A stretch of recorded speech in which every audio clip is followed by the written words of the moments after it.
En 1998, una familia de 4 personas cruzó la entrada de San Miguel del Puerto, un pueblo olvidado en las montañas de Veracruz. Nadie los conocía, nadie los esperaba. Y cuando 20 años después alguien finalmente los volvió a ver, algo estaba terriblemente mal. Los rostros eran los mismos, la edad también, como si el tiempo se hubiera detenido solo para ellos. Esta es una historia real, documentada por testimonios, fotografías y un cuaderno encontrado en 2018 que cambió todo lo que creíamos saber sobre ese lugar. Una historia que desafía la lógica, que pone en duda nuestras certezas más básicas sobre el paso del tiempo y sobre lo que realmente sucede cuando cruzamos ciertos umbrales. Porque a veces mudarse a un nuevo lugar no significa empezar de nuevo, significa quedar atrapado para siempre. La familia Molina llegó a San Miguel del Puerto un martes de octubre. Era una mañana fría, de esas que huelen a tierra mojada y a leña quemada. El pueblo estaba casi vacío. Apenas 300 almas vivían allí, dispersas entre casas de adobe y calles sin pavimentar. No había hospital, no había escuela secundaria, no había razón aparente para que alguien eligiera ese lugar. Y sin embargo, ahí estaban ellos. Roberto Molina tenía 38 años. Era un hombre de complexión fuerte, con manos curtidas por años de trabajo en el campo. Había sido agricultor en Orizaba, pero una serie de malas cosechas lo había dejado sin nada. Su esposa, Clara, tenía 35. Era maestra de primaria, aunque en San Miguel no había trabajo para ella. Tenían 2 hijos, Armando, de 23 años, un joven callado que ayudaba a su padre en lo que podía, y Sofía, de 20, una mujer de mirada inquieta que había dejado atrás un novio y una vida entera en la ciudad. Llegaron con lo justo: 3 maletas, un baúl viejo y una camioneta destartalada que apenas aguantó el último tramo de terracería.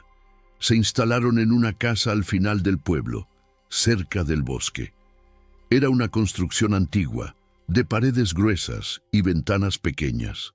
La dueña anterior había muerto 6 meses atrás, sin familia conocida, y la propiedad quedó disponible por una suma irrisoria. Demasiado barata, pensaron algunos vecinos. Pero nadie dijo nada.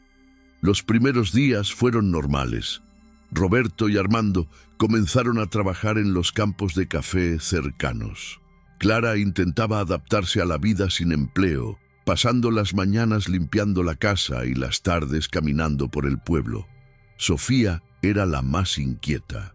Pasaba horas sentada en el portal, mirando el horizonte como si esperara que algo sucediera, o como si quisiera escapar. Don Esteban, el tendero más antiguo del pueblo, fue uno de los primeros en hablar con ellos. Recuerda haberle preguntado a Roberto por qué habían elegido San Miguel. La respuesta fue vaga: necesitaban un cambio, un lugar tranquilo, lejos de todo. Don Esteban asintió, pero algo en esa explicación le sonó incompleto. Había visto a muchas familias llegar buscando paz, pero nunca con esa mirada, como si no estuvieran huyendo de algo, sino hacia algo. Las semanas pasaron y la familia Molina se volvió parte del paisaje. Silenciosos, trabajadores, educados. No se metían en problemas, no hacían amigos, vivían como si estuvieran de paso, aunque nunca mencionaron planes de irse. Clara a veces compraba pan en la tienda y conversaba brevemente con las señoras del pueblo. Sofía, en cambio, casi no salía. Cuando lo hacía, caminaba sola por el bosque, siempre con un cuaderno bajo el brazo. Fue en noviembre cuando comenzaron los primeros rumores. Una vecina, doña Luz, aseguró haber visto luces extrañas en la casa de los Molina durante la madrugada. No eran luces de velas ni de lámparas, eran azules, parpadeantes, como relámpagos silenciosos. Otro vecino, don Pascual, juró haber escuchado cantos a medianoche, voces graves, rítmicas, que venían del bosque cerca de la casa. Pero cuando se acercó a investigar, todo estaba en silencio. Roberto negó todo. Dijo que eran imaginaciones, que la gente del pueblo estaba aburrida y necesitaba inventar historias. Pero su tono era tenso. Y Clara, que siempre había sido amable, dejó de salir por completo. Diciembre trajo niebla, una niebla espesa que cubría el pueblo cada mañana y no se levantaba hasta el mediodía. En esos días, San Miguel parecía un lugar fuera del mundo, y la casa de los Molina, envuelta en esa bruma, parecía pertenecer a otra dimensión.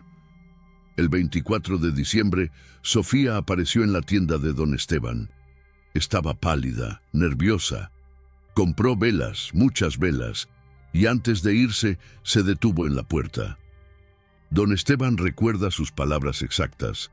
Si no nos ve en unos días, no se preocupe, solo no entre a la casa. Luego se fue, caminando rápido, sin mirar atrás. Esa fue la última vez que alguien en San Miguel del Puerto vio a la familia Molina. Al día siguiente, la casa estaba cerrada, las cortinas corridas, ningún movimiento, ningún sonido. Los vecinos asumieron que habían salido del pueblo para pasar las fiestas con familiares. Pero las semanas pasaron, luego los meses, y la casa seguía cerrada. En febrero de 1999, don Esteban decidió tocar la puerta. Nada. Intentó mirar por las ventanas, pero las cortinas eran demasiado gruesas. Probó con la puerta trasera. Estaba con llave. Preocupado, avisó al único policía del pueblo, el oficial Ramírez, quien tampoco logró obtener respuesta. Ramírez forzó la cerradura. Adentro todo estaba en orden, demasiado en orden. La mesa puesta como si esperaran cenar, ropa doblada sobre las camas, el cuaderno de Sofía abierto sobre una silla, pero ninguna señal de la familia, ninguna nota, ninguna pista de a dónde habían ido, como si se hubieran desvanecido en el aire. La camioneta seguía estacionada afuera. Sus pertenencias seguían en los armarios. No faltaba nada, excepto ellos. El oficial Ramírez hizo un reporte, pero sin cuerpo, sin evidencia de violencia, sin nada concreto. El caso quedó archivado como abandono voluntario de propiedad. La casa fue sellada, y ahí quedó. Durante 20 años en los que el pueblo siguió su vida. 20 años en los que nadie habló mucho de los Molina, aunque todos los recordaban. 20 años en los que esa casa, cubierta de hiedra y silencio, se convirtió en una leyenda local. Los niños decían que estaba embrujada. Los adultos simplemente la evitaban. Si te gustan las historias que desafían lo imposible, suscríbete a Ecos del Silencio, porque lo que vas a escuchar a continuación cambiará todo lo que creías saber sobre esta familia, y tal vez sobre la naturaleza misma del tiempo. En 2018, 20 años después de la desaparición de la familia Molina, algo sucedió que obligó a todos a recordar. Un grupo de estudiantes de antropología de Xalapa llegó a San Miguel del Puerto para documentar las tradiciones del Día de Muertos. Necesitaban un lugar donde quedarse, y la única opción disponible era, irónicamente, la vieja casa de los Molina.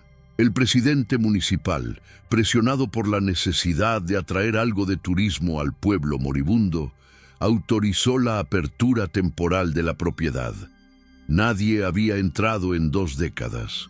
Cuando rompieron los sellos y abrieron la puerta, el aire que salió era denso, pesado, como si el tiempo dentro de esa casa hubiera estado contenido todo ese tiempo. Los estudiantes eran 5, jóvenes de 20 y tantos años, escépticos, racionales, armados con cámaras y grabadoras. Al principio, todo parecía normal. Polvo, telarañas, muebles cubiertos por sábanas grises, pero había algo más. Los alimentos en la despensa, aunque cubiertos de polvo, no estaban podridos. El pan sobre la mesa, momificado pero intacto. Las flores en un jarrón, secas pero no deshechas, como si el proceso de descomposición se hubiera ralentizado. El coordinador del grupo, un joven llamado Héctor Vega, encontró el cuaderno.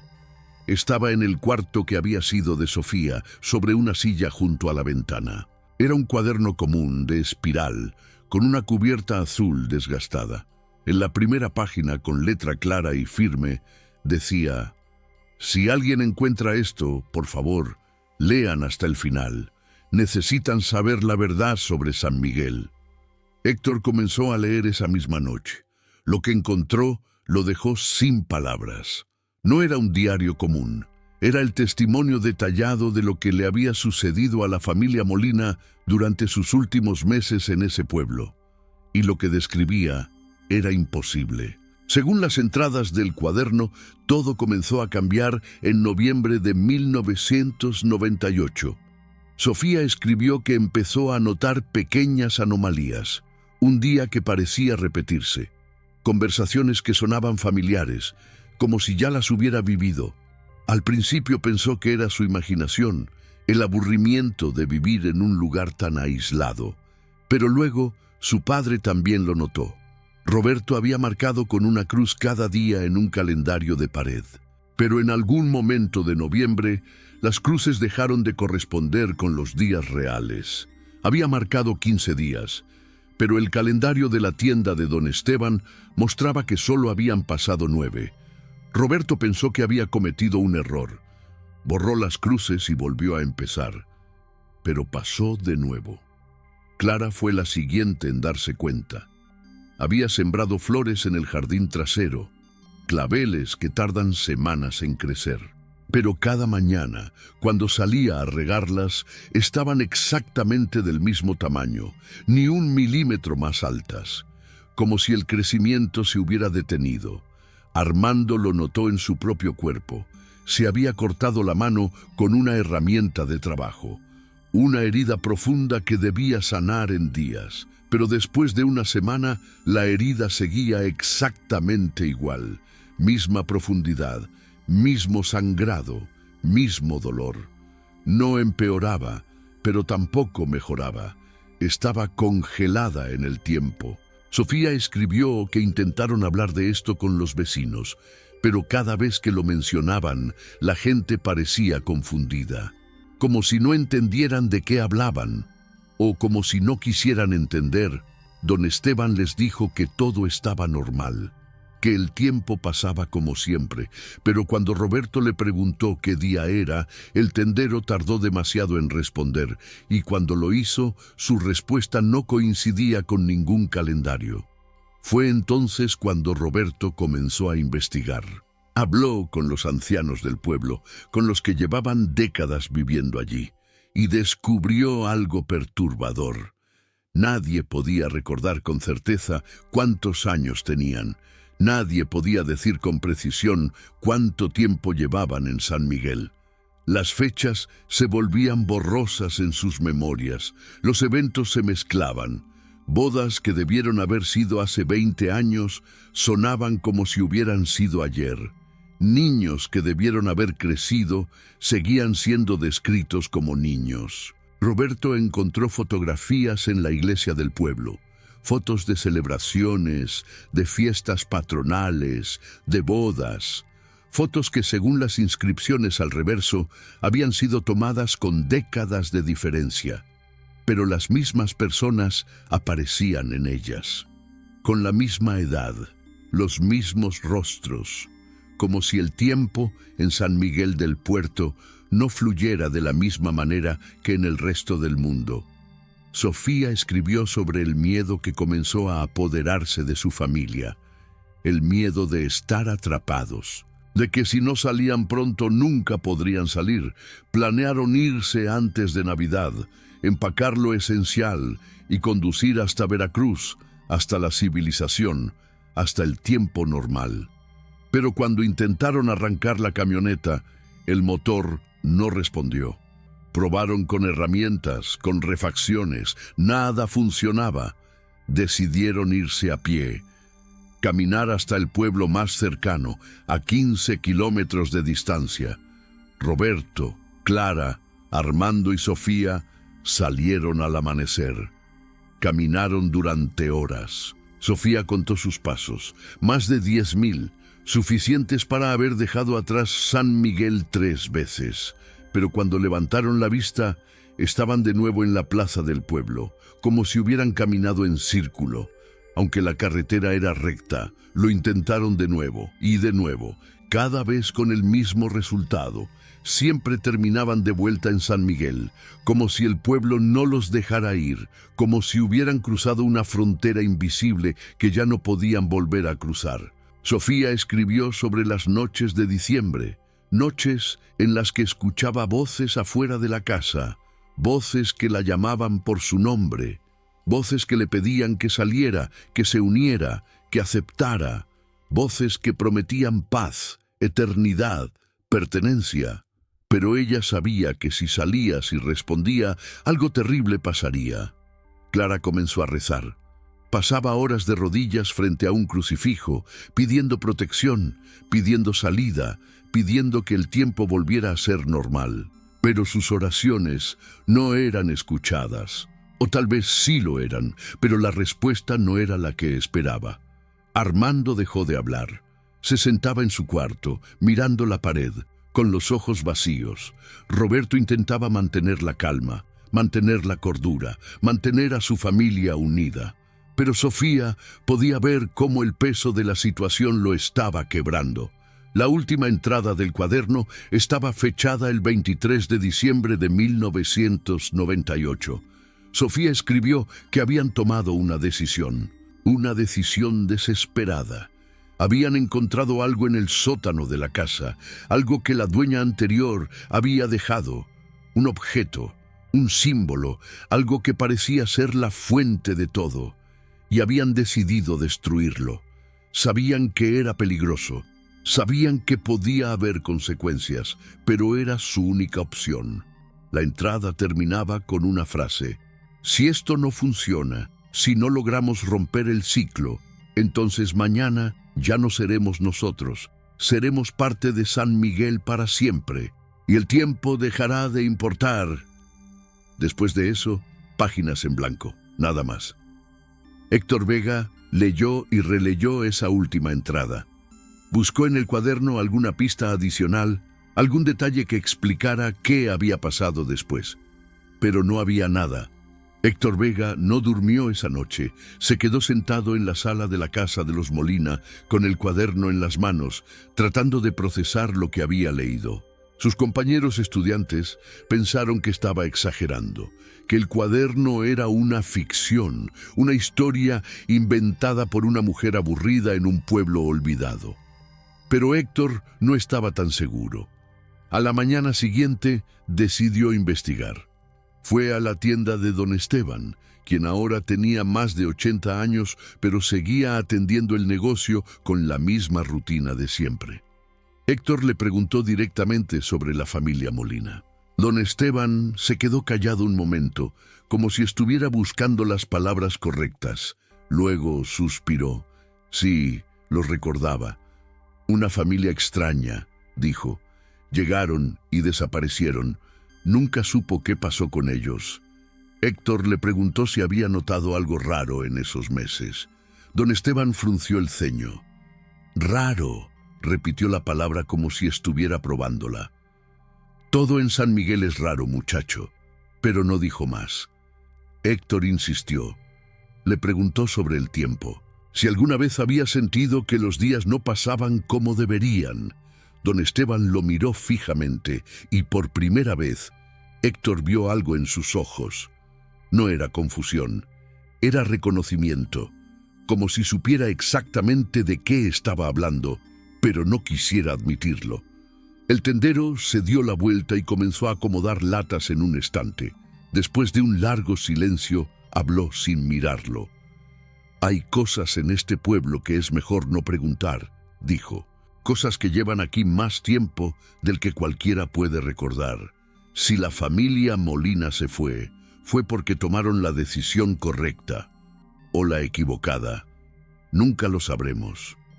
Héctor intentó presionar más, pero don Esteban se negó a decir otra palabra. Frustrado, Héctor decidió hablar con otros habitantes. Fue a la iglesia y encontró al padre Matías, un sacerdote que había servido en San Miguel durante más de 30 años. El padre escuchó la historia de Héctor con expresión grave. Cuando terminó, el sacerdote se santiguó. «He escuchado rumores sobre esa familia», dijo el padre Matías, «pero nunca supe la verdad completa. Lo que sí sé es que esta iglesia ha estado aquí desde 1702, y en todos los registros que he revisado hay algo que nunca cuadra. Las fechas de nacimientos, muertes, matrimonios. A veces hay décadas sin registros. Otras veces los mismos nombres aparecen repetidos con 100 años de diferencia, como si las mismas personas hubieran vivido varias vidas». Héctor sintió un escalofrío. Le preguntó al padre si creía que San Miguel estaba maldito. El padre Matías negó con la cabeza. «No es una maldición», dijo. «Es algo más antiguo, algo que estaba aquí antes de que llegáramos nosotros, antes de la iglesia, antes del pueblo. Los indígenas que vivían en estas montañas tenían un nombre para este lugar. Lo llamaban el sitio donde el sol se detiene. Creían que era un lugar sagrado, un punto de encuentro entre el mundo de los vivos y algo más. Un lugar donde el tiempo no tiene poder».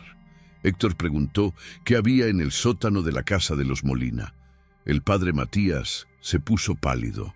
«No lo sé con certeza», dijo, «pero sé que esa casa es una de las más antiguas del pueblo, y sé que antes de que la familia Molina llegara, otras familias vivieron allí, y todas desaparecieron de la misma manera, sin rastro, como si nunca hubieran existido». Esa tarde, Héctor convenció a 2 de sus compañeros, Ana y Miguel, para que lo acompañaran a explorar el sótano de la casa. Los otros 2 estudiantes se negaron, diciendo que todo esto era una pérdida de tiempo. Pero Héctor necesitaba saber.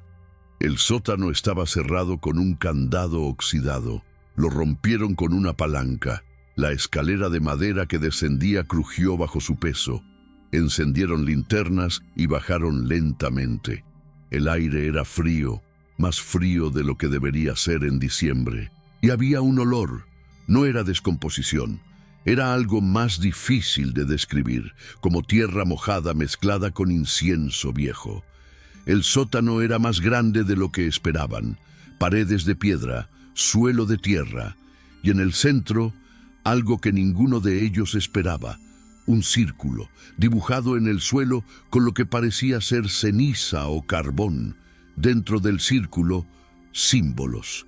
No eran españoles ni cristianos, eran más antiguos. Formas geométricas entrelazadas con figuras que podrían ser animales o dioses o algo intermedio. Miguel, quien había estudiado culturas prehispánicas, se acercó con cautela. Reconoció algunos símbolos. «Eran totonacas», dijo, «una civilización que habitó estas regiones hace más de 1000 años. Pero estos símbolos específicos no aparecen en ninguna codificación conocida. Son únicos». Miguel tomó fotografías mientras Ana y Héctor exploraban el resto del sótano. En una esquina encontraron algo más. Un baúl de madera parcialmente enterrado. Lo desenterraron con las manos. Dentro había objetos, velas negras consumidas hasta la base, trozos de tela con manchas oscuras y un espejo antiguo con marco de plata tarnished. Cuando Héctor lo levantó, su reflejo en el cristal empañado parecía moverse con un segundo de retraso, como si la imagen no estuviera sincronizada con la realidad. Ana gritó. Señalaba la pared del fondo. Allí, talladas en la piedra, había palabras en español, pero con una caligrafía antigua. Héctor se acercó y leyó en voz alta. «El que entra, permanece.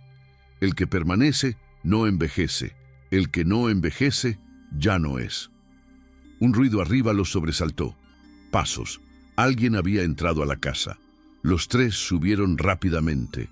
En la sala los esperaba una mujer mayor, con el rostro curtido por el sol y los ojos grises como la niebla. Se presentó como Doña Luz, la vecina que había visto las luces azules 20 años atrás.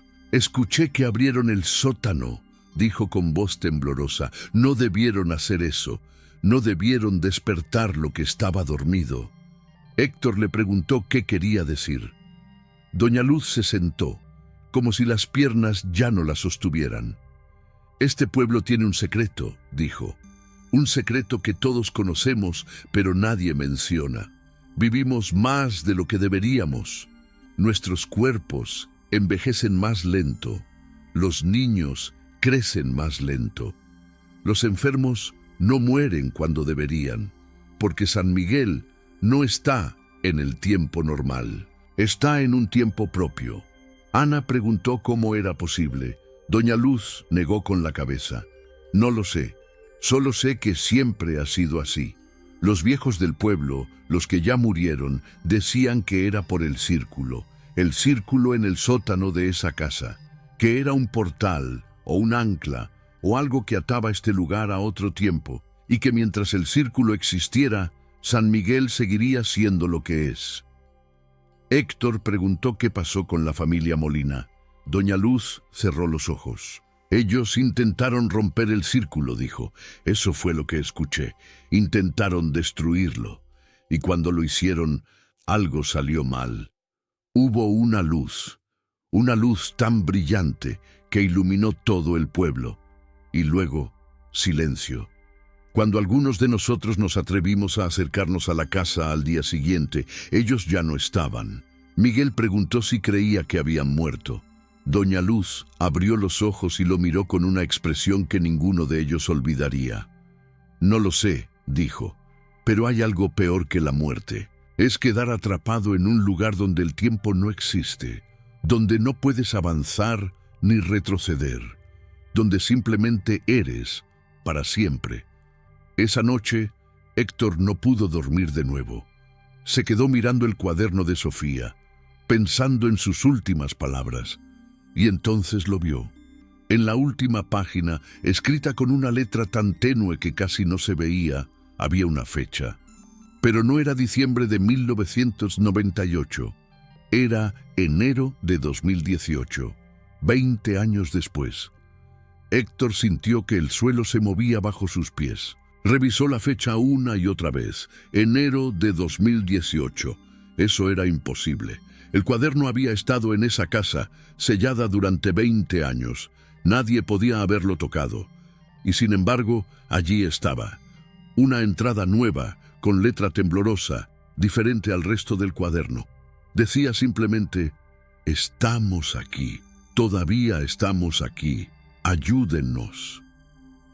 A la mañana siguiente, Héctor reunió a su equipo, les mostró la fecha. Ana y Miguel quedaron en shock. Los otros dos estudiantes dijeron que era un truco, que alguien había entrado a la casa antes que ellos y había manipulado el cuaderno. Pero Héctor sabía que eso no era posible. Los sellos estaban intactos cuando llegaron, y el polvo en el cuaderno era demasiado antiguo, demasiado denso para haber sido tocado recientemente. Tomaron una decisión.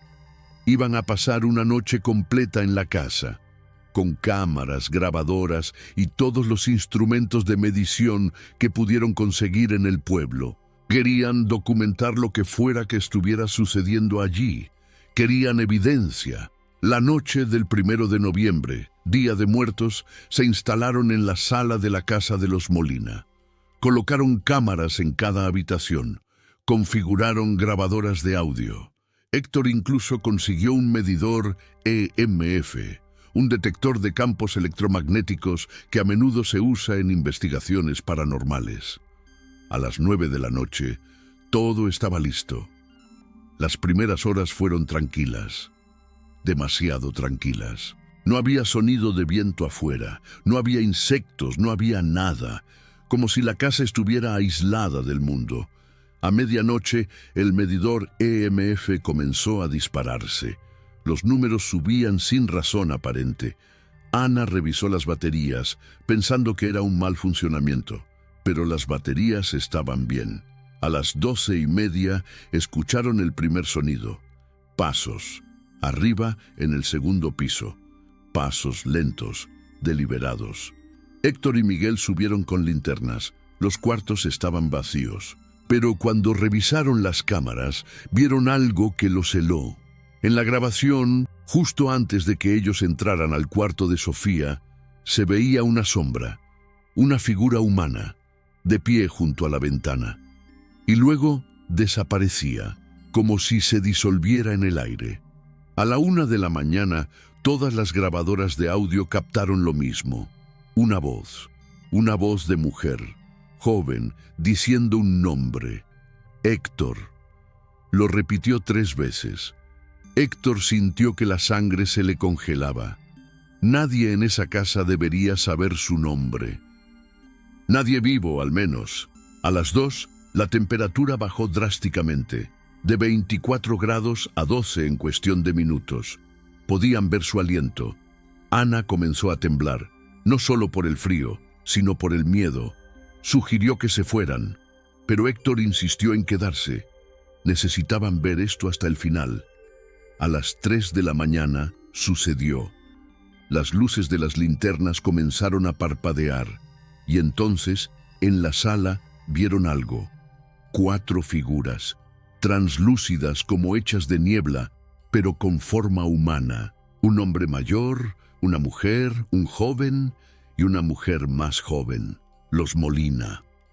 Estaban de pie, mirándolos, sin moverse. Sus rostros eran exactamente como en las fotografías que Héctor había visto en los archivos del pueblo.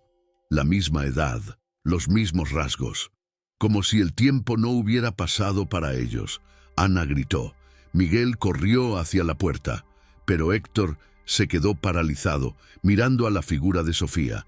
Ella lo miraba directamente, y entonces hizo algo imposible. Habló. Su voz era débil, como un eco lejano, pero clara. No rompimos el círculo a tiempo, quedamos atrapados entre el tiempo que fue y el tiempo que nunca será. No estamos muertos, no estamos vivos, simplemente somos. Héctor encontró su voz. Preguntó cómo podía ayudarlos. Sofía sonrió, una sonrisa triste, resignada. No pueden. Ya es demasiado tarde para nosotros, pero pueden advertir a otros. San Miguel no deja ir a quien entra. El círculo todavía está activo, y mientras lo esté, este lugar seguirá siendo una trampa. Héctor preguntó qué pasaría si destruían el círculo ahora. La figura de Roberto habló entonces. Su voz era más profunda, más cansada. Si destruyen el círculo, liberarán lo que está contenido. Y lo que está contenido no es bueno. El círculo no solo nos atrapa a nosotros, atrapa a algo más, algo antiguo, algo que debe permanecer dormido. Las figuras comenzaron a desvanecerse. Sofía fue la última en irse. Sus últimas palabras fueron: salgan de San Miguel, salgan mientras puedan, y nunca vuelvan. Las luces se estabilizaron, la temperatura volvió a subir, el silencio regresó. Héctor, Ana y Miguel se miraron. Sin decir palabra, recogieron todo su equipo y salieron de la casa. Corrieron hacia su camioneta, arrancaron y condujeron sin detenerse hasta que las primeras luces del amanecer iluminaron el horizonte. Y cuando miraron atrás, San Miguel del Puerto estaba cubierto de niebla. Una niebla tan espesa que el pueblo parecía haber desaparecido. Héctor regresó a Xalapa y entregó su informe, pero omitió los detalles de esa última noche. Sabía que nadie le creería. Guardó las grabaciones para sí mismo. Durante meses las revisó una y otra vez, y en cada revisión descubría algo nuevo. Voces en el fondo, sombras en los rincones. Y en una de las grabaciones de video, en el momento exacto en que las figuras aparecieron, el reloj de la pared de la casa mostró algo imposible. Las manecillas giraban hacia atrás. Héctor nunca volvió a San Miguel del Puerto, pero tampoco pudo olvidarlo. En 2020, intentó localizar a Doña Luz, a Don Esteban, al padre Matías. Descubrió que los 3 habían muerto: Don Esteban a los 85, Doña Luz a los 92, el padre Matías a los 78, edades normales. Pero cuando Héctor revisó los registros de nacimiento, encontró algo extraño. Según los documentos oficiales, Don Esteban tenía 120 años. Doña Luz, 130. El padre Matías, 95, como si sus cuerpos hubieran envejecido más lento de lo que deberían. Y la casa de los Molina sigue ahí, cerrada de nuevo, sellada, esperando. El pueblo sigue en pie, con su puñado de habitantes que viven vidas tranquilas, rutinarias, sin hacer preguntas. Turistas ocasionales pasan por allí, toman fotos, compran artesanías y se van. Ninguno se queda más de un día. Pero si alguna vez decides visitar San Miguel del Puerto, si alguna vez sientes la tentación de quedarte más tiempo, de explorar esa casa vieja al final del pueblo, recuerda esta historia. Recuerda a la familia Molina. Recuerda que hay lugares en este mundo donde el tiempo no fluye como debería, donde cruzar una frontera invisible puede significar quedar atrapado para siempre, y donde la única manera de envejecer es escapar antes de que sea demasiado tarde. ¿Crees que el tiempo es una constante universal o hay lugares donde las reglas se rompen? Si esta historia te hizo cuestionar lo que creías saber sobre la realidad, dale like y compártela con alguien que necesite escucharla. Y si quieres más historias que desafían lo imposible, suscríbete a Ecos del Silencio y activa las notificaciones, porque hay más secretos enterrados en pueblos olvidados de México y nosotros vamos a encontrarlos. Hasta la próxima, recuerda, algunas puertas es mejor nunca abrirlas y algunos lugares es mejor nunca visitarlos.